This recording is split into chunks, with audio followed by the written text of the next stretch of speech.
સ્વરૂપનો ત્યાગ કરી નાના એવા મનુષ્યના બાળક જેવા સ્વરૂપને ધારણ કર્યું. સિયાવર રામચંદ્ર ભગવાન કી જય. આપણી કથામાં પણ એક સાથે જ્યારે રામજીને જન્મ આપ્યો એ જ વખતે કૈકેયીજીએ ભરતને, સુમિત્રાએ લક્ષ્મણ અને શત્રુઘ્નને પણ જન્મ આપ્યો. આપણી કથામાં પણ રામ, લક્ષ્મણ, ભરત, શત્રુઘ્ન ખૂબ જ સુંદર સ્વરૂપમાં પધાર્યા. એકવાર તાળીઓથી વધાવીએ, જય જયકાર કરીએ.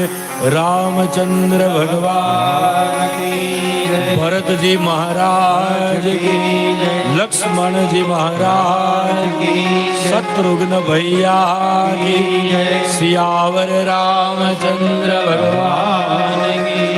એકવાર આપણે આ કથામાં ઝાંખી કરાવવા જે ભાઈ આવેલા છે એમને પણ વધાવીએ કે આપણને ખૂબ જ સુંદર ઝાંખીઓ કરાવે છે.